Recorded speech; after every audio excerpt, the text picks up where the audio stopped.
आज हम क्लास 12 का अकाउंट्स का एडमिशन ऑफ पार्टनर्स का इंट्रोडक्शन देखेंगे। बहुत छोटा इंट्रोडक्शन है। एडमिशन ऑफ पार्टनर यानी साझेदार का प्रवेश। जब कोई साझेदार प्रवेश करता है तब उसकी स्थिति क्या होती है? प्रवेश करने वाले साझेदार की स्थिति यानी कि पोजीशन ऑफ इनकमिंग पार्टनर। जो पार्टनर्स आए हैं उनका स्थिति क्या होती है फर्म में या कंपनी में। एक साझेदार का प्रवेश का अर्थ है साझेदारी व्यवसाय में नए सदस्य का स्वामी के रूप में प्रवेश होना, यानी कि मालिक के रूप में प्रवेश होना समझिए। और क्या, साझेदारों की संख्या में वृद्धि होना। जब कोई साझेदार आता है फर्म में या कंपनी में व्यवसाय में तो क्या जो साझेदारों का जो पार्टनर्स होते हैं एक स्वामी के रूप में आते हैं, मालिक के रूप में आते हैं। और वहाँ पे साझेदारों की संख्या में क्या होती है, उससे वृद्धि होती है।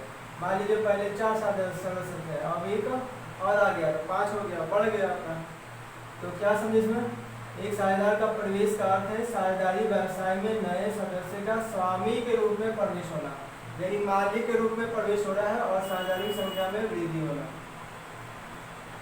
भारतीय साझेदारी अधिनियम, भारतीय साझेदारी अधिनियम 1932 की धारा 31(1) के अनुसार इसमें क्या बोलता है? भारतीय साझेदारी अधिनियम 1932 की धारा 31 का 1 के अनुसार कोई भी नया साझेदार तब तक साझेदारी में प्रवेश नहीं कर सकता है जब तक कि सभी पुराने साझेदार इसके लिए अपनी सहमति न दे दें। यानी जब तक पुराने साझेदार की सहमति नहीं होगा तब तक नया साझेदार नहीं आ सकता, यानी कि पुराने साझेदार की सहमति जरूरी है। जब नया साझेदार प्रवेश करता है तो उसे पूंजी यानी कैपिटल तथा ख्याति यानी गुडविल के लिए निर्धारित राशि लानी पड़ती है। पुराने साझेदार के द्वारा जो निर्धारित राशि दिया गया है वही आपको नया साझेदार को लाना पड़ेगा। जितना हम लोग बताए हैं उतना आपको कैपिटल और गुडविल के रूप में पैसा आपको लाना पड़ेगा। तो कभी कभी क्या होता है, नया साझेदार पैसा नहीं दे पाता, क्या सामान देता है ना, ऐसे लाता है या घूस लाता है। तो जब नया साझेदार प्रवेश करता है तो उसे पूंजी यानी कैपिटल, ख्याति, गुडविल के लिए निर्धारित राशि डालनी पड़ती है। जो राशि आपको फिक्स किया गया है उनके द्वारा वो राशि आपको लाना पड़ेगा। और यहाँ पे इन राशियों के लाने के कारण नए साझेदार को क्या क्या मिलेगा?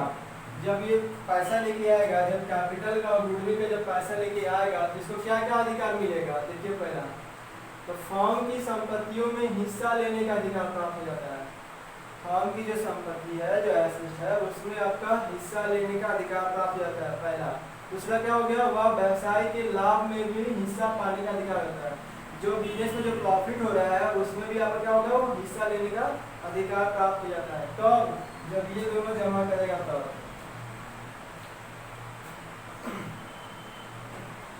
देखिए सेकेंड पॉइंट, नया साझेदार की आवश्यकता।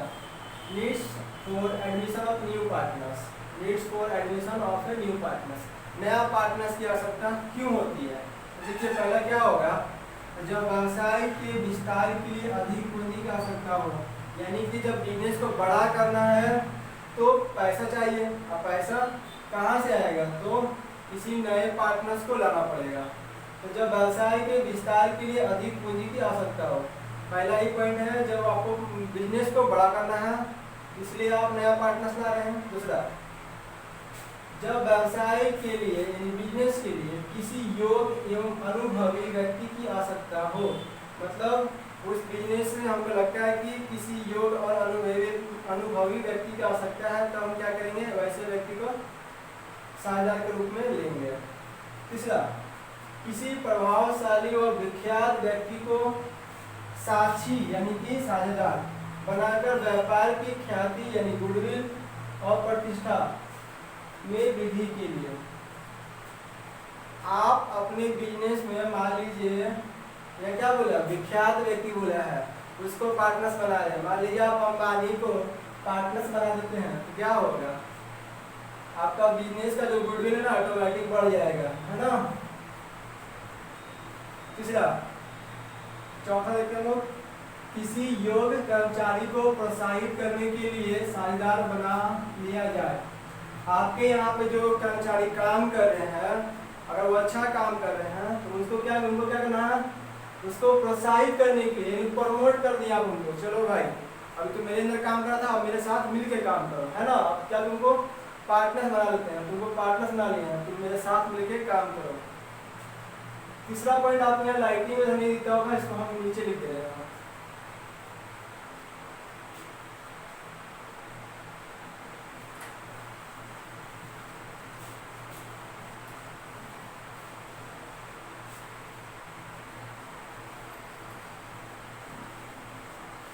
तीसरा पॉइंट दिया हुआ है नया लाभ विभाजन अनुपात ज्ञात करना। नया लाभ विभाजन अनुपात ज्ञात करना, यानी calculation of new profit sharing ratio. Calculation of new profit sharing ratio. नया साझेदार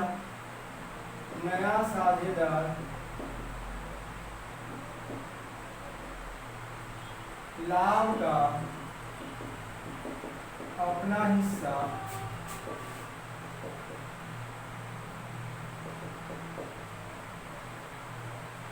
पुराने साझेदार से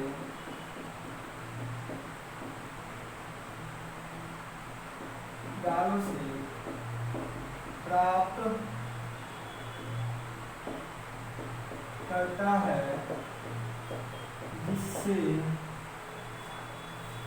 पुराने साझेदारों के लाभ के हिस्से कम हो जाते हैं,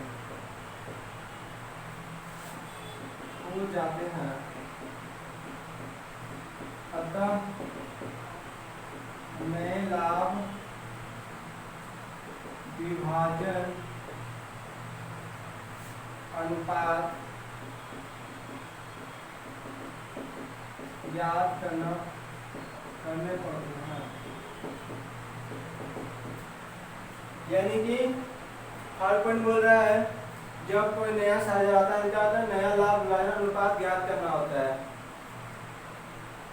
क्यों नया लाभ पड़ता है, क्यों नया लाभ विभाजन अनुपात ज्ञात करना पड़ता है? क्योंकि जो पुराने जो आपके पुराने जो साझेदार थे, जिस रेशियो में बांट रहे थे, एक नया साझेदार जो आ जाएगा उसका जो लाभ का हिस्सा कहाँ से मिलेगा? तो पुराने साझेदार का ही ना हिस्सा काट के दीजिएगा नया वाला को। वही लिखा हुआ है, नया साझेदार लाभ का अपना हिस्सा पुराने साझेदार से प्राप्त करता है। पुराने साझेदार से ही प्राप्त किया तो जिससे क्या होगा, पुराने साझेदार के लाभ के हिस्से कम हो जाते हैं। सभी मिला के थोड़ा देगा तो उसका क्या होगा, कमी आ जाएगा सबका। अतः नए लाभ विभाजन अनुपात ज्ञात करने पड़ते हैं। बस इतना था इन्फॉर्मेशन, और नेक्स्ट क्लास करेंगे इसका क्वेश्चन करेंगे।